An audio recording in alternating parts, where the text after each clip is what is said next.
Karnataka Deputy Chief Minister D.K. Shivakumar on Monday announced that a big guarantee for Bengaluru will be unveiled on May 13th. The announcement comes after Karnataka State Election Commissioner G.S. Sangreshi stated on Friday that elections for the 5 city corporations under the Greater Bengaluru Authority will be held between June 14 to June 23rd.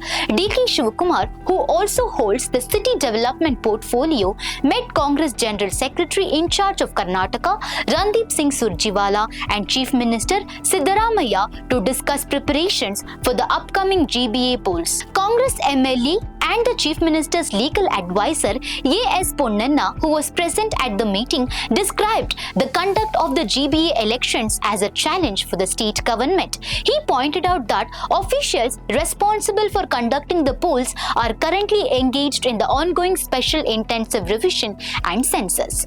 According to party sources, the leaders also discussed contingency plans in case the Supreme Court of India rejects the GBA framework or the government's request to postpone the elections due to manpower constraints arising from the SIR and census. The meeting also focused on forming committees and preparing the party's manifesto ahead of the polls. Ponnanna further stated that discussions were held on possible steps if the elections cannot be conducted as scheduled.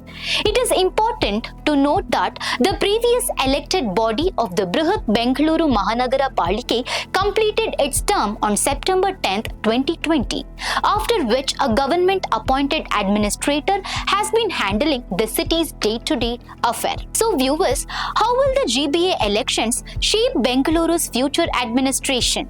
Let us know in the comment section. For more such updates, stay tuned to Daily Salar Digital.